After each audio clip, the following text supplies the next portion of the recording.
If elected, what would you do to help continue to promote job growth and grow Florida's economy? When I spoke to a gentleman yesterday about what county I was from and what area I was from, he thought that I was from another county where they were having issues with the prison systems, not having enough security guards to handle and fill the positions. And I mentioned to him that I am in a different area of the state, but that I have a lot of people in that state who need jobs. And it would be really great if a position like that were to supply a bus and bus the people in from an area that nobody knows about and bring them to the prison system, and then the people who need the jobs would get them, especially the people who are qualified. Long distance driving has become a very difficult way to get back and forth to work. I know in a lot of other countries they have trains, and of course we still have that in New York and other places where we have the subways, and I know they have it in Georgia in some areas as well. And I really think that using a busing system that is specific for maybe the job, you could pick the people up like going to school, only you'd go to work. And when you're done with work, you can do some of your work on your way back home and not have to worry about watching the traffic or anything like that. And I think a busing system would be a good idea to bring in some much needed employees to areas that need the employees.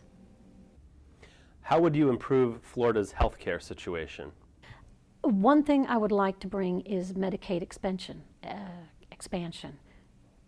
And I'm pretty sure it's Medicaid, not Medicare, but I believe the Medicaid expansion would really benefit the situation right now with the ACA, the Affordable Care Act, and help fill in the gap. And I really would like the idea of doing this crazy thing that I have about doing the busing system again, only taking interns who are doctors, you know, going to school to become a physician, nursing students, healthcare workers like myself who graduated with an bachelor's degree in health services administration, and take those people out to the rural communities where healthcare is needed and not always necessarily sought out, because they desperately need the attention, they need the doctors, they just don't have the ability to transport themselves to the physicians.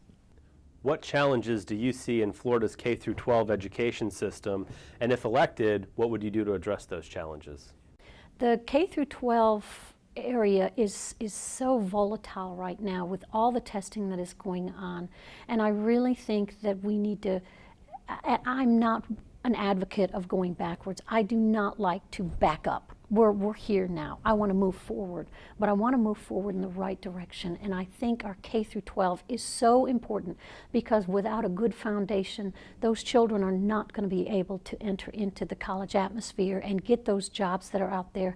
And I understand that STEM is an important section, and that's an area that we're not filling because we're not getting enough students to go into those fields. But I really think a lot of it has to do with the fact that they feel intimidated by those fields because they don't know those areas very well in, you know, elementary through high school. And I really think that we need to go back to the basic education, get them a good foundation, give them an opportunity to expand their knowledge, and put a little bit more effort into teaching those kind of courses, the science, the technology, I don't know about the engineering so much in the elementary section, but it's there, it's possible. If you can think it, it can be done.